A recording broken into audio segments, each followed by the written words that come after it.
जय हिंद मित्रों, UPSC prelims fact में आपका स्वागत है।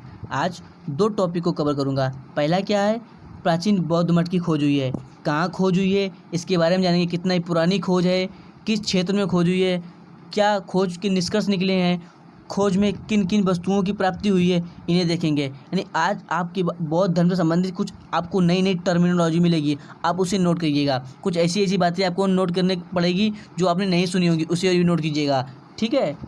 आज समझिए, आप बौद्ध धर्म से A to Z नई नई जानकारियाँ प्राप्त करेंगे। और उसके बाद राजा कृष्णदेव राय संबंधित एक नए अभिलेख की खोज हुई है, उनकी मृत्यु संबंधित, इससे जानेंगे। और साथ साथ राजा कृष्णदेव राय संबंध किस साम्राज्य से है, विजयनगर साम्राज्य से है। तो विजयनगर साम्राज्य के बारे में आज A to Z जानकारी प्राप्त करेंगे। A to Z जानकारी विजयनगर साम्राज्य के बारे में और राजा कृष्णदेव राय के बारे में जानकारी प्राप्त करेंगे। तो आप समझ गए, आज दो टॉपिकों के बारे में पूरे बाल की खाल निकालेंगे। लेकिन मैं जैसे कहता हूँ कि अपने हर वीडियो में कि आप नए टॉपिक पढ़ने से पहले मैंने प्रीवियस ईयर में क्या पढ़ाया है, प्रीवियस क्लास में क्या पढ़ाया है, पहले उसका रिवीजन करेंगे ताकि आपको 2 बार में याद हो जाए। तो पहले प्रीवियस ईयर के क्लास में मैंने क्या पढ़ाया था, ओलिव रिडले कछुआ है, इसकी विशेषताएं बताई थी। क्या विशेषता है, सबसे छोटे होते हैं, सबसे अधिक पाए जाते हैं, मांसाहारी होते हैं, गर्म जल में निवास करते हैं, ये बताया था। इनका आवास बताया था, कहाँ पर पाए जाते हैं, ये प्रशांत महासागर, हिंद महासागर, अटलांटिक महासागर पाए जाते हैं। ये गर्म जल में पाए जाते हैं। भारत में कहाँ पर पाए जाते हैं, भारत में एकमात्र कछुआ अभयारण्य कहाँ पर है, ओडिशा में। क्या नाम है उसका, गहीर माता वन्यजीव अभयारण्य। और ये कहाँ हैचिंग करने आते हैं, गंजम तट पर। किस नदी के तट पर, देवी नदी और दुष्कुल्य नदी के तट पर है। ये कहाँ पर, ओडिशा में है। और इससे संबंधित एक शब्द आया था, अरिबदा। अरिबदा क्या होता है, इनका सामूहिक घोंसला होता है जहाँ ये हैचिंग करने आते हैं। और इन्हें संकट क्यों है, इनकी आयुषीन स्टेटस क्या है, ये भी बताया था। आयुषीन स्टेटस क्या है इनकी, वल्नरेबल है, यानी सुवेद्य है। और भारतीय वन्यजीव संरक्षण अधिनियम की 72 अनुसूची 1 में है। और परिशिष्ट की साइट्स की परिशिष्ट 1 में है। और ये चर्चा में क्यों था, क्योंकि 800 कछुए जो ओडिशा हाईकोर्ट ने जो प्रतिबंध लगाया था, मृत पाए गए थे। इस कारण से ओडिशा हाईकोर्ट ने ओडिशा सरकार से जवाब मांगा था। तो इस कारण से ये प्रतिबंध चर्चा में आ गया था। तो ये क्यों संकट, इन पर संकट क्यों है, जो प्लास्टिक प्रदूषण और समुद्र में जो बढ़ता मानव हस्तक्षेप है, फिशिंग ट्रॉयल क्या होते हैं, मैंने इसको बताया था क्लास में, आप जाकर देख लीजिए वीडियो में। और किसके बारे में बताया था, ब्लैक नेक्ड क्रेन यानी कृष्णग्रीवसारस के बारे में बताया था। यह क्यों चर्चा में था, क्योंकि अभी हाल ही में कहाँ पर, अरुणाचल प्रदेश में ब्लैक नेक्ड क्रेन से संबंधित एक शब्द चर्चा में आया था। वहाँ पर जल विद्युत परियोजना के लिए भूमि आवंटन किया है, जिस कारण से इन पशुओं की, इन पक्षियों की प्रजातियाँ प्रभावित होंगी, इनके आवास प्रभावित होंगे। तो वहाँ के रहने वाले बौद्ध भिक्षुओं ने इनका विरोध किया। क्यों, क्योंकि यह जो ब्लैक नेक्स्ट क्रेन जो है कृष्णगिरिसारस पक्षी, यह दलाई लामा के अवतार माने जाते हैं। और कौन मानता है, ये मोनपा समुदाय। किससे संबंधित है, बौद्ध धर्म से संबंधित है। और किस शाखा से, तो महायान शाखा से बौद्ध धर्म से संबंधित है, ठीक है। और ये कहाँ पर निवास करते हैं ये पक्षी, तो तिब्बत में, भारत में, कहाँ पर, लद्दाख में और अरुणाचल प्रदेश में और चीन में भी पाए जाते हैं। और इनकी विशेषता बताई थी कि यह नर मादा लगभग समान होते हैं। और इनकी साइट्स की परिशिष्ट 1 में बताया था। आयुषीन की रेड लिस्ट में कि कहाँ पर थे, NT यानी नियर थ्रेटेंड में थे, निकट संकटग्रस्त में थे। और भारतीय वन्यजीव संरक्षण अधिनियम की 72 की अनुसूची 1 में थे। और इन्हें संकट क्यों है, जैसे मैंने बताया कि इनका आवास नष्ट होगा और इनकी जो सीमित चारागाह होगा वो भी नष्ट होगा, इस कारण से ये चर्चा में था। तो आप इसे जाकर प्रीवियस ईयर वीडियो देख लेना, कल का वीडियो था, देख लेना। और आइए आज टॉपिक चर्चा करते हैं। और शाम को 7 बजे की क्लास में मैंने एक टॉपिक कवर किया था, वो जरूर नोट कीजिए, वो बहुत ही इंपॉर्टेंट टॉपिक था। क्या नाम था, क्रेमनथोडियम इंडिकस। एक प्रजाति थी, किसकी प्रजाति थी, क्रेमन में लिख दे रहा हूँ, तो अभी से नोट कीजिएगा। ये बहुत ही प्रीवियस ईयर क्वेश्चन पेपर देखना आप। इस प्रकार से प्रजाति से संबंधित खोज हमेशा यूपीएससी पूछती रही है। तो ये कौन सी प्रजाति खोज की थी, ये अल्पाइन प्रजाति की थी, अल्पाइन पौधे की प्रजाति थी। क्या नाम था, क्रेमनथोडियम इंडिकस, अल्पाइन पौधे की एक प्रजाति थी। ये कहाँ पर खोजी गई थी, अरुणाचल प्रदेश में। और अरुणाचल प्रदेश में कृष्णगिरिसारस, इसकी भी चर्चा किया था मैंने, उसे आप जरूर नोट कीजिएगा। यह एक स्थानीय प्रजाति है, स्थानीय या वो इसी क्षेत्र में पाई जाती है। और इनसे संबंधित 2 शब्द और बताए थे मैंने। जो ये किस प्रजाति की थी, हिमालय के सूरजमुखी परिवार की संबंधित प्रजाति थी। कौन सी, अल्पाइन प्रजाति। और अल्पाइन झील कहाँ पर पाई जाती है, अरुणाचल प्रदेश में। और अरुणाचल प्रदेश में एक और झील थी, कौन सी, पेंगटोंग सो झील, ये भी बताई थी मैंने आपको। जाके आप देख लें वीडियो, 3 मिनट का वीडियो था, ठीक है। आइए आप चलते हैं आज की वीडियो में। तो क्या टॉपिक है, झारखंड में एक प्राचीन बौद्ध मठ की खोज हुई है। तो ऐसे पूछते कि अभी हाल ही में एक बौद्ध मठ की खोज हुई, कहाँ पर खोज हुई है? तो झारखंड में खोज हुई है। झारखंड में किसी जगह में? तो सीतागढ़ हिल्स में। तो सीतागढ़ हिल्स कहाँ पर है? झारखंड में। तो ये पॉइंट नोट कीजिएगा। झारखंड के सीतागढ़ हिल्स में जुलजुल पहाड़ के पास एक टीले में दफन बौद्ध मठ की खोज की है, जिसे कम से कम कितने वर्ष पुराना? 900 वर्ष पुराना माना जाता रहा है। इस स्थल के नज़दीक पहले भी प्राचीन बौद्ध स्थल की एक टीले की नीचे एक खोज हुई थी।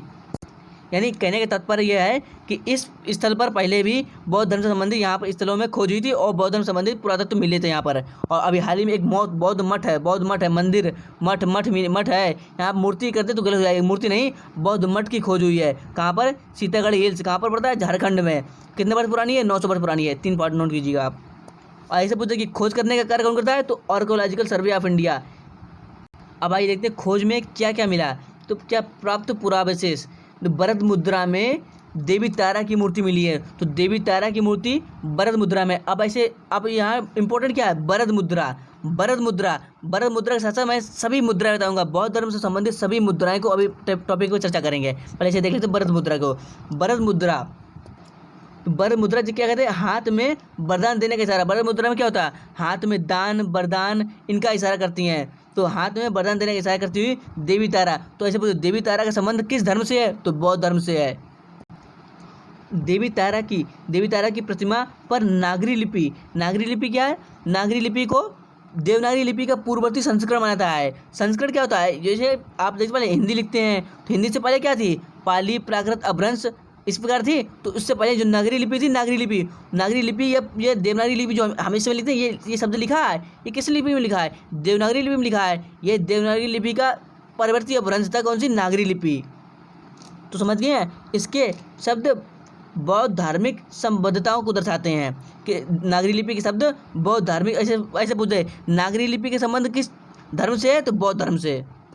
और देवी तारा देवी के संबंध बौद्ध धर्म से है। भरत मुद्रा में क्या होता है? वरदान देने का इशारा किया जाता है। अब आगे देखते हैं। बुद्ध की इनकी 4 मूर्तियाँ प्राप्त हुई देवी तारा की, और बुद्ध की 6 मूर्तियाँ प्राप्त हुई हैं भूमि स्पर्श मुद्रा में। भरत मुद्रा हुई भूमि स्पर्श मुद्रा। भूमि स्पर्श मुद्रा क्या होती है? बुद्ध जी के ज्ञान के प्रतीक है, ज्ञान की साक्षी के प्रतीक है। इसमें क्या करते हैं? बुद्ध जी क्या करते हैं? अपने दाहिने हाथ यानी सीधे हाथ की 5 उंगलियों द्वारा पृथ्वी की ओर इशारा करते हैं, जो उनके ज्ञान के प्रतीक है। जो ये इशारा करते हैं कि मुझे ज्ञान की प्राप्ति हुई है, जो प्रतीक है। तो ऐसे पूछते कि भूमि स्पर्श मुद्रा का संबंध किससे है? तो बौद्ध धर्म से है। और भूमि स्पर्श मुद्रा में क्या दर्शाते हैं? बौद्ध धर्म के माधव बुद्ध के ज्ञान का प्रतीक है। भूमि स्पर्श मुद्रा माधव बुद्ध के ज्ञान का प्रतीक है। और भरत मुद्रा दान वरदान दया का प्रतीक है। तो कौन कौन सी मुद्रा हो गई? भरत मुद्रा हो गई और भूमि स्पर्श मुद्रा हो गई। और एक है कर्ण मुद्रा। कर्ण मुद्रा क्या होता है? बुराई का प्रतीक है।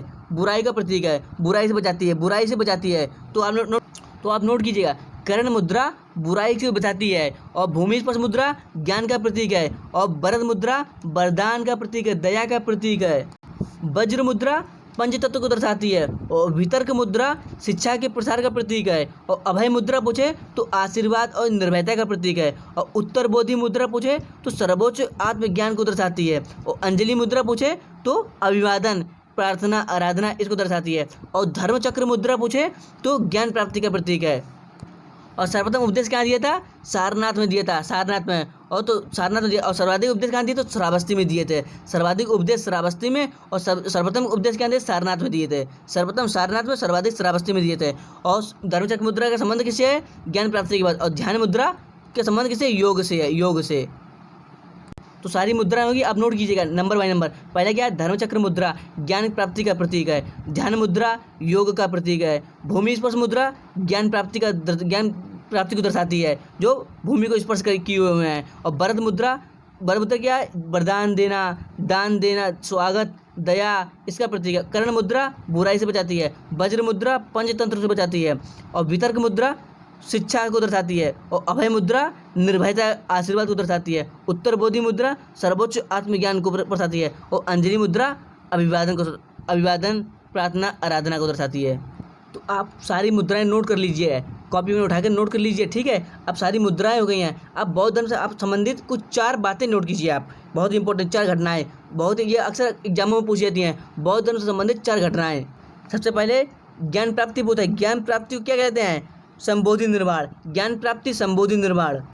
प्रथम उपदेश धर्मचक्र प्रवर्तन। प्रथम उपदेश धर्मचक्र प्रवर्तन। और मृत्यु महापरिनिर्वाण का प्रतीक है। और गृहत्याग महाविनिष्क्रमण। तो गृहत्याग महाविनिष्क्रमण, मृत्यु महापरिनिर्वाण, प्रथम उपदेश धर्मचक्र प्रवर्तन और ज्ञान प्राप्ति संबोधि निर्माण। ज्ञान प्राप्ति संबोधि निर्माण। ऐसे अगर क्वेश्चन ऐसे आएगा कि महाविनिष्क्रमण का संबंध बौद्ध धर्म की किस घटना से है, तो किससे है? गृहत्याग से है। और महापरिनिर्वाण पूछे तो बौद्ध धर्म के मृत्यु संबंधित है, बाधा बुद्ध की मृत्यु संबंधित है। और संबोधि निर्माण का घटना संबंध किस चीज़ से है? किस चीज़ से है? तो ज्ञान प्राप्ति से है। और धर्मचक्र प्रवर्तन का संबंध किससे है? तो प्रथम उपदेश से है। और ज्ञान प्राप्त कहाँ हुआ था? बोध गया में। और जन्म कहाँ हुआ था? लुम्बिनी में हुआ था। प्रथम उपदेश कहाँ दिया था? सारनाथ में दिया था, आपको पता होगा। और महापरिनिर्वाण कुशीनगर में होता है। कुशीनगर कहाँ? देवरिया में। देवरिया कहाँ पड़ता है? उत्तर प्रदेश में पड़ता है। और सर्वाधिक इन्होंने उपदेश कहाँ दिए थे? श्रावस्ती में दिए थे, अभी मैंने आपको बताया। और सर्वोत्तम क्या दिए थे? सारनाथ में दिए था। और ऐसे पूछते कि बौद्ध धर्म का सर्वाधिक प्रसार कहाँ हुआ था? तो कौशल राज्य में हुआ था। कौशल राज्य में हुआ था। और सर्वाधिक प्रचार कहाँ हुआ था? कौशल राज्य में हुआ था। और प्रचार का केंद्र कहाँ था? राजगृह में। और बुद्ध जी का जैसे एक संकिसा, संकिसा कहाँ पड़ता है? फरुखाबाद में, उत्तर प्रदेश के फरुखाबाद में पड़ता है। संकिसा क्या है? ये पर्यटन स्थल है, संकिसा। संकिसा। तो ये कुछ महत्वपूर्ण ये पॉइंट है, आप इसे नोट कीजिएगा। हाँ, ये नोट कीजिएगा। बौद्ध धर्म के शिक्षा केंद्र कौन से थे? बौद्ध धर्म के शिक्षा केंद्र कौन से थे? तो 2 शिक्षा केंद्र नोट कीजिएगा आप। एक क्या? नालंदा, आपको पता होगा, नालंदा। नालंदा नालंदा। दूसरा विक्रमशिला। विक्रमशिला ये कहाँ पर? बंगाल में पड़ता है। विक्रमशिला बंगाल में और नालंदा बिहार में, बिहार के राजगीर जिले में। और नालंदा का निर्माण किसने किया था और ध्वस्त किसने किया था? आपको पता होगा, बख्तियार खिलजी। बख्तियार खिलजी ने इसे नष्ट किया था। निर्माण किसने किया था?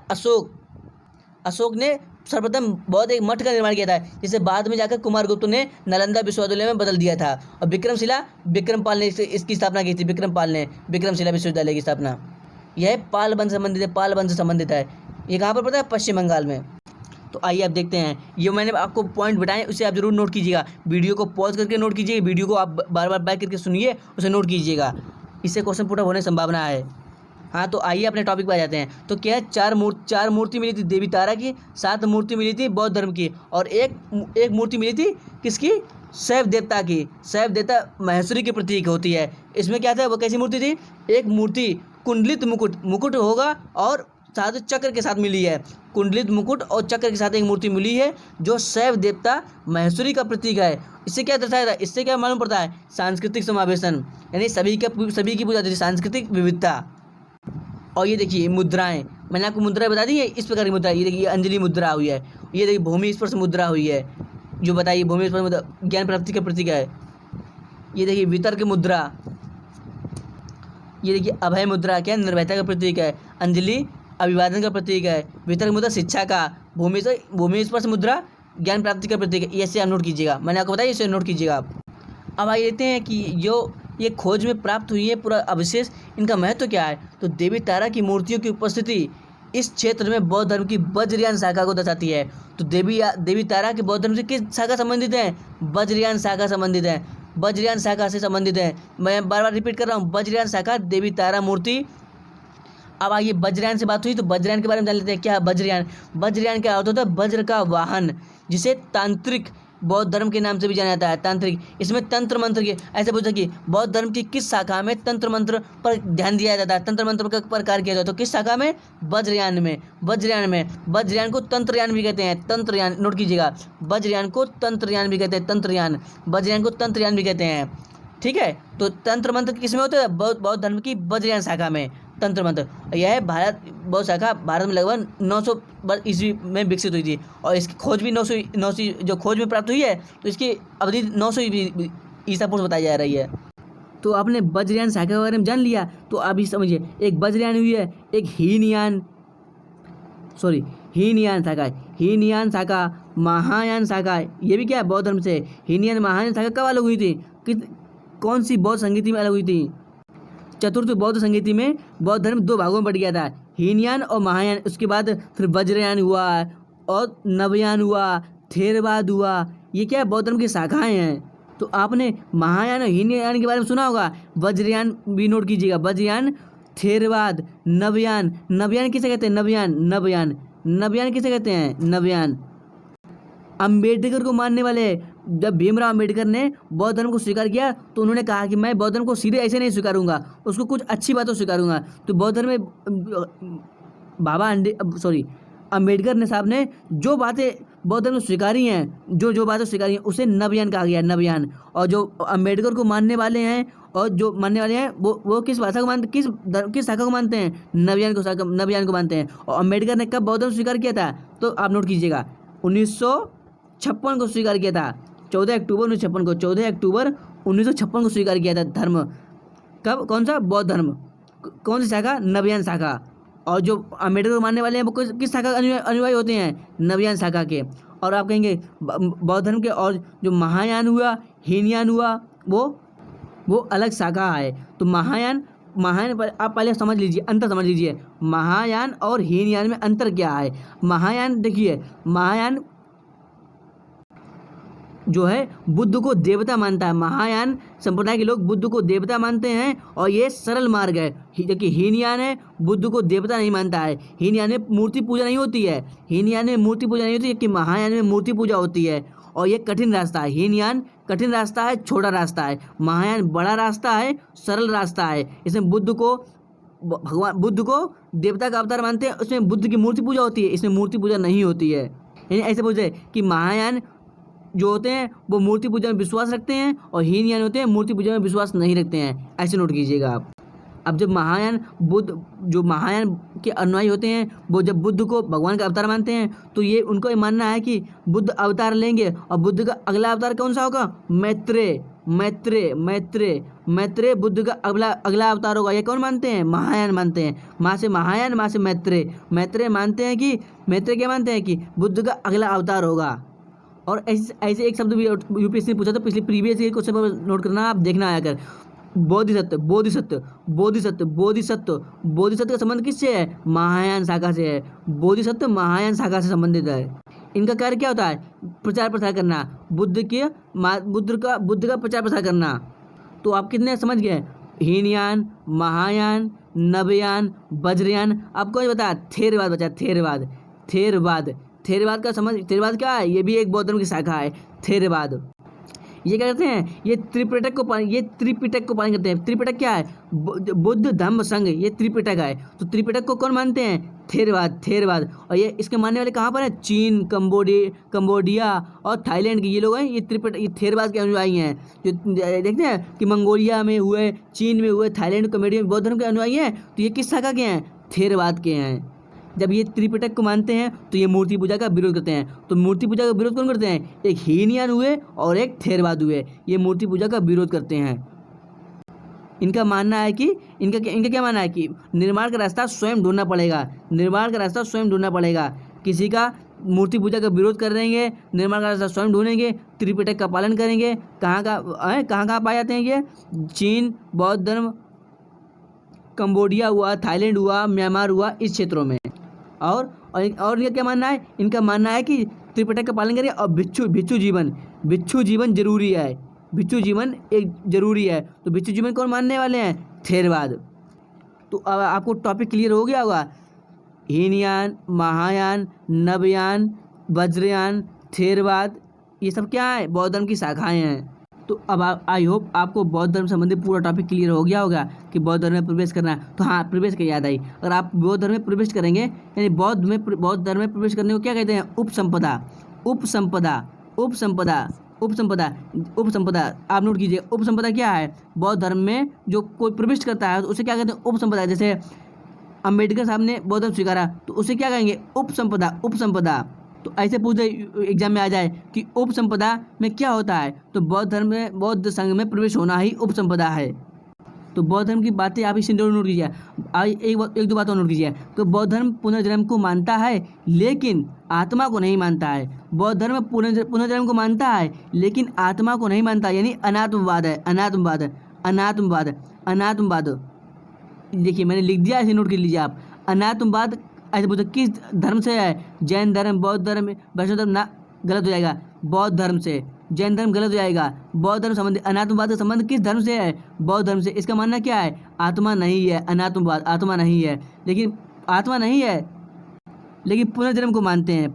बौद्ध धर्म पुनर्जन्म को मानता है, आत्मा नहीं है। तो अनात्मवाद समझ गए आप। अब एक और नोट कीजिए आप, प्रयोजनवाद। प्रयोजन, मैं आपको सारी बातें बता दे रहा हूँ ताकि इससे अगर कोई क्वेश्चन पूछा वो बौद्ध धर्म से तो इससे बाहर ना जाए।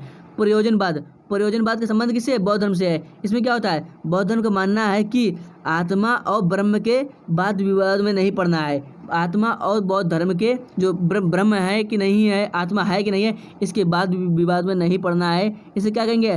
प्रयोजनवाद। प्रयोजनवाद का मतलब समझे हो कि आत्मा और ब्रह्म के वाद विवाद में नहीं फंसना है। अब प्रयोजनवाद तो अब एक और नोट कीजिए, प्रत्युत्ववाद। प्रत्युत्व है, इसे नोट कीजिएगा आप।